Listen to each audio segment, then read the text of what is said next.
Hello, everybody. Hello to those of you who are joining me and to those of you who will watch the replay. My name is Lena Lassiter, and I'm going to be talking tonight about domestic violence and the associated grief. So tonight, again, domestic violence and associated grief. So if you know someone who would benefit from this conversation tonight or a follow-up conversation in a couple of weeks, please make sure that you tag them, invite them, have them watch this replay. So I'm Lena Lassiter. For those of you who do not know me, I have my master's in human services counseling.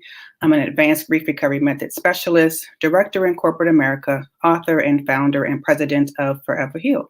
We are a nonprofit, and what we do is we help those who are suffering from a loss of any kind. We help them to reclaim and we help them to recover and restore their lives. So you guys who are joining in, again, we're going to be talking about domestic violence and the associated grief tonight. So anyone that you know would benefit from this two-part series, please make sure that you tell them that we are on, and you guys know what to do. Let me know where you're watching from, if you're watching, and we're going to talk a bit about domestic violence and grief tonight. We are also humble partners with the Richmond Police Department Victim Witness Program and the Sheriff's Office here. We also train the estate resolution team at insurance companies on empathy and grief. So we're going to get started with our conversation tonight. I'm going to be talking about domestic violence and the associated grief. But I see comments coming in, so let me say hello to a few folks. Hi, Tanya. Thank you so much for joining tonight and your continued support. Hello, Arthur Pat. Thank you so much for joining us. And again, your continued support. Love you both. Thank you. So I want this to be interactive. I do want to educate you tonight. This is part one of a two-part series. We are going to have Marisha Harris join us in a couple of weeks. She has done a lot of work with survivors of domestic violence. She's a survivor of domestic violence. So I'm going to have her come and just speak on that with us in a couple of weeks. But before she comes on, I want to level set with you guys tonight and provide some education around this topic on grief. Hey, Chastity. Chastity is our vice president. If you guys don't know that, thank you, Chastity, for joining us tonight. So what is domestic violence? And I know you're probably saying, well, Lena, next month is Awareness Month. Yeah, but we need to talk about it at any time, right? We can talk about it at any time. So we just felt like this is the right time to talk about it. So what is domestic violence? Domestic violence is any behavior used to gain power or control over someone. And that individual could be a spouse, it could be a partner, girlfriend, boyfriend, or an intimate family member. Domestic violence is the leading cause of injury to women. So more than car accidents, domestic violence is the leading cause of injury to women, more than car accidents, muggings, and rapes combined. So half of all homeless women and children in shelters are from domestic violence. So we're going to talk about domestic violence and the associated grief tonight. So again, tonight is part one. I just want to educate you on domestic violence. I want to talk about the grief associated with domestic violence. It's not going to be an inclusive list. Trust me, I'm just going to pull out a few nuggets to share tonight. And then we're going to have part two in a couple of weeks. We're going to have Marisha Harris come on. She's going to share her testimony, and she's going to share the work that she has been doing within the community around this topic. So I see another comment. Hello. How you doing, Kishana? So Kiana, that's Kiana. I'm sorry. Kiana is joining us from YouTube. All right. So again, what is domestic violence? So domestic violence is any behavior that someone will use to gain power or control over a spouse, a partner, girlfriend, boyfriend, or intimate family member. Domestic violence is the leading cause of injury to women, more than car accidents, more than muggings and rapes combined. So half of all homeless women and children in shelters are from domestic violence situations. And Ms. Pat said the statistics are overwhelming. Yes, they are. And that's why we want to talk about it tonight, Dr. Pat, because, again, next month is Awareness Month, but we just felt like this was the right time to talk about it. So you guys have heard me say this before, and you probably hear it in your sleep, but let's talk about what grief is. So grief is the conflicting feelings caused by the end of or change in a familiar pattern or behavior, right? So that tells us that we can experience grief from several different losses. And guess what? Domestic violence is also included in that. So what are some emotions of grief that a survivor would experience, because of domestic violence? So let's talk through that tonight. So the first thing, the person you thought he or she was. I also want to say this, guys, because domestic violence, we talk about the women, right? But some women are also the aggressors, but men just don't report the abuse because of embarrassment and things of that nature. But I do want to know that I do want to say that men can also be the victim of abuse. Wendy Lee, oh my gosh, my friend Wendy, I love you. I've been missing you, Wendy. Thank you for joining me tonight.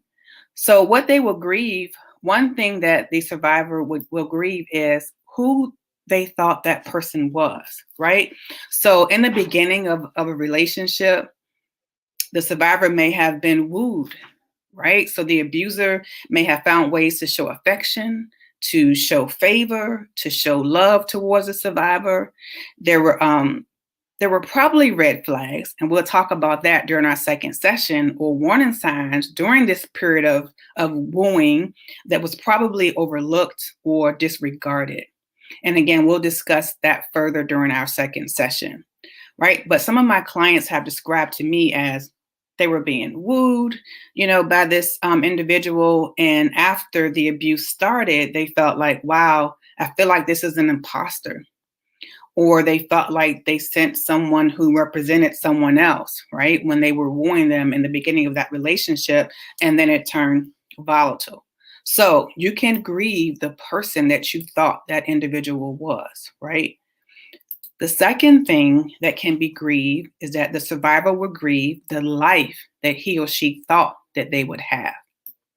They will grieve the life that he or she thought that they would have, right? So this is a loss of expectation. So you expected to have a life of a loving spouse, maybe kids or no kids, right? Just mutual respect, a partnership, without fear of losing your life or walking on eggshells to keep peace in your home. So the second thing that grievers will, emotions of grief because of domestic violence, is you'll start grieving the life that you thought that you would have, right? So I just want us to kind of understand, it's not just, the fear of being in that relationship, but there are several different feelings of grief that these survivors will experience because of the domestic abuse. The third thing, and another thing I should say, right? Because again, this is not an inclusive list. People will grieve the parent that they were supposed to be. So as parents, right, we want to love and protect our children. We should provide a home that's safe and peaceful, right? Your home should be your sanctuary in which growth and learning and healing takes place. However, in an abusive relationship, your home may feel like a prison, and your children are learning from the aggressor. But guess what? They're also learning from the survivor how you deal or not with being in that situation. The children are learning from that. So the survivor may practice self-condemnation, and then they begin to blame themselves, right? For not being a good parent. Why did I not walk away when I saw the signs? Why did I get pregnant? Why did I stay so long? Right? So then they have all this self-condemning talk that they have in their head, because they're grieving the fact that they don't feel like that they are the parents that they were supposed to be. And then there's the loss of family and friends. So when you are in a domestic abusive relationship, sometimes there's a loss of family and friends. And that's for various different reasons, because sometimes the abuser will attempt to isolate the survivor, right? So as a result, the survivor will feel disconnected from family and friends. Embarrassment is another factor that will keep the survivor separated from family and friends. And then that embarrassment, from being in an abusive relationship or staying in that relationship, because they're afraid of being condemned or judged, because guess what? They're already self-condemning themselves, right?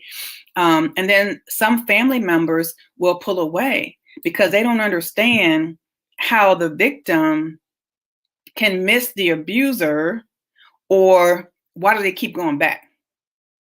And then the family starts to be, to get frustrated, and then they start to disconnect. So those are a few out of several losses that the survivor may feel.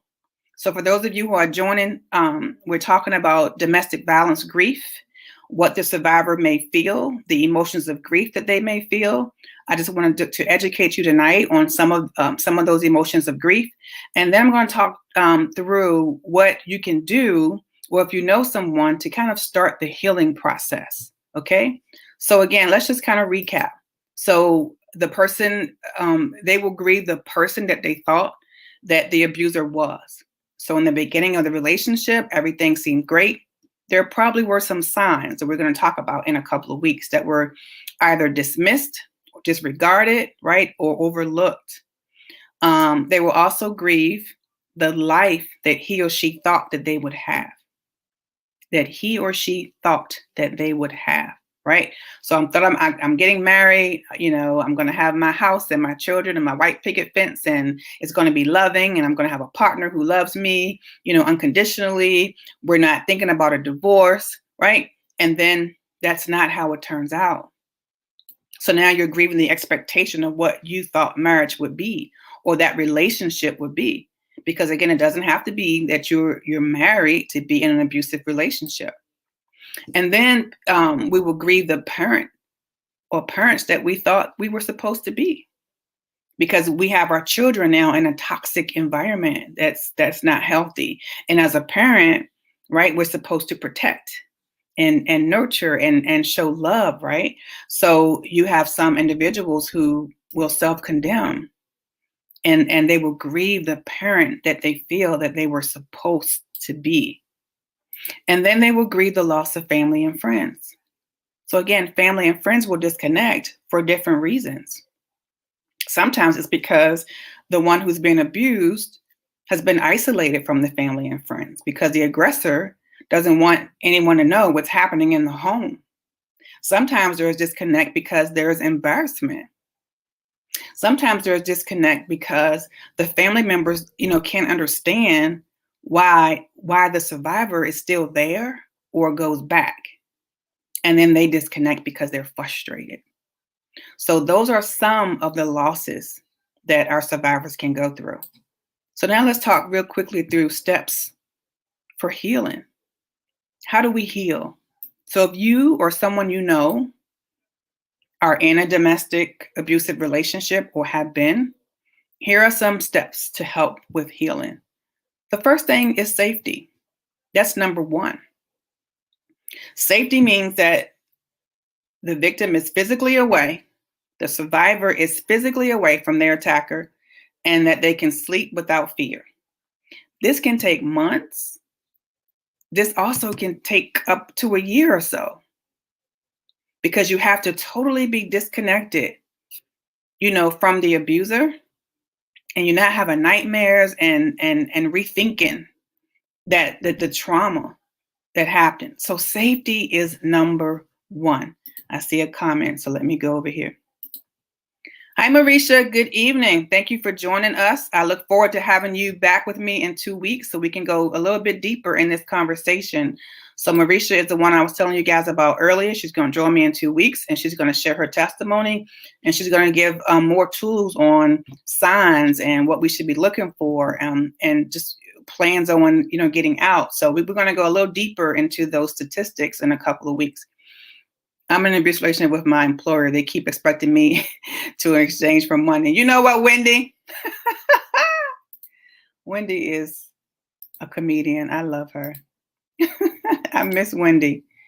So number one, your safety. Your safety is first, right? So your steps to healing, you have to make sure that you are physically away from the attacker. Physically, mentally, so that way you can sleep. You're not having those nightmares. You're not being triggered. The second thing is a stable environment. So after abuse, the survivor may experience a flood of emotions, right, to include confusion. But once they're in a stable environment, you can feel safe and open to healing, right, to address the psychological damage, because there's not only the physical damage that may have transpired during that time, but there's also psychological damage that has to be addressed. So safety, a stable environment, and support. And I say this a lot for grief, period. Grief and loss, period. Traumatic events, period. You have to have a support system. And this support can come by way of professional service, assistance from your family, and your friends. So you have to have that support. The fourth thing I want you to do, you're going to have to face suppressed feelings or unhealed wounds. So while doing your grief work or in counseling, right, you may discover additional losses or traumatic events that you've covered with a Band-Aid or a mask. And these events, may trigger more abuse, right? Or trigger the abuse that you have already gone through. However, if they continue to go unresolved, you may end up in another controlling relationship or become, again, the abuser, or you become guarded. Yeah, I've had some clients who have been in abusive relationships and they say, I'll never, be in one again. And then they end up being the abuser. And a lot of times it's more of emotional abuse, right? So they're in somebody's space and they're snapping back and, what they're not going to put up with. And it's okay to teach people how to treat us, because that's number 5. But we have to make sure that we are in a healed state and we're not guarded. And usually when we are in a relationship where someone is controlling and they're the aggressor, sometimes there are some hidden traumas or losses that we haven't dealt with. And you kind of gravitate towards this person because you feel like they can protect you. But what happens when that protector turns on you and start to attack you? So number 5, we have to teach others how to treat us, right? Teach others how to treat you. So you should always have a list of behaviors that are acceptable to you, and you have to hold others accountable. And if the boundaries are violated, you have the right to address it, or in the relationship. So we have to love ourselves enough to teach others how to treat us. So those are a few tools that would help you in your recovery process, right? Your steps to healing. So number 1, safety is first. Being physically away from the abuser. I want you to make sure that you are in a stable environment. You may experience a flood of emotions after separating, to include confusion about how you're feeling, because sometimes you're even thinking, did I do the right thing? By leaving. So you're just totally confused.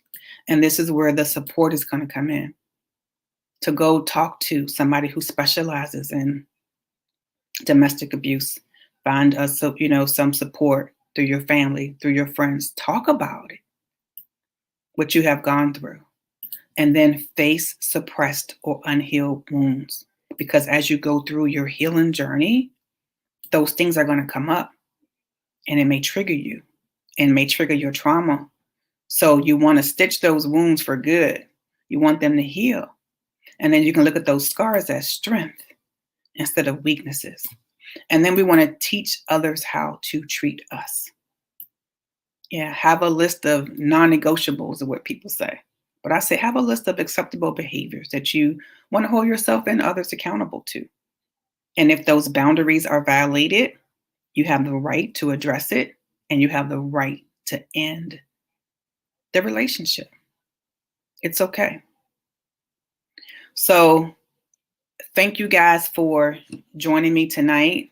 I just wanted to share a little bit to educate you on domestic violence, the emotions of grief that can be felt by the survivor. Again, this is part 1. We're going to be back in a couple of weeks with Marisha Harris. She's going to share her powerful testimony. She's going to share the work that she's done in the community to help others. So I want you guys to join in, because during that conversation, we're going to go a little bit deeper. We're going to talk about the warning signs. We're going to talk about the plan for getting out. And I'm also going to share a little bit of my testimony with you guys as well around this topic. So before I say goodnight, I just want to make sure, are there any questions or comments about what we shared tonight? And Wendy said, thank you, Lena. Good stuff as always. Thank you, Wendy. I appreciate you. I love you, my friend. All right, I see another comment coming in. You're welcome, Miss Pat. She said, thank you for the nuggets. Looking forward to part 2. I'm looking forward to part 2 as well. It's going to be great. So again, if you know someone who has been in a domestic violence relationship, who is currently in one, continue to pray for them, number one, and be supportive of them. But also make sure that you share and like this video. Marisha, a must needed topic to discuss. Yes, ma'am. Yes, ma'am. Yes, ma'am. So as always, I want to thank all of you for watching tonight. If you are dealing with grief and loss because of domestic violence, please reach out to us at www.foreverheal.com, and you can schedule a consult with us, a free consult, to talk through whatever you are dealing with. So again, everybody, be healed, be whole. Thank you for your support. We cannot do this without you. I still want to get a night where my board members can come on here and we can just share with you everything that's transpired over the last couple of years. We have been extremely busy. We're not complaining about that. We're grateful to God for the opportunity. But thank you. Thank you all for your support and sharing and jumping on here with us on Mondays. I want all of you to have a peaceful night, peaceful rest, and we will see you guys in a couple of weeks for part 2. So get the word out for us. Continue to share, like, and we'll see you in 2 weeks. God bless you all. Thanks, Miss Pat. That's my sister, Miss Pat. Thank you so much. Love you. Good night, everyone.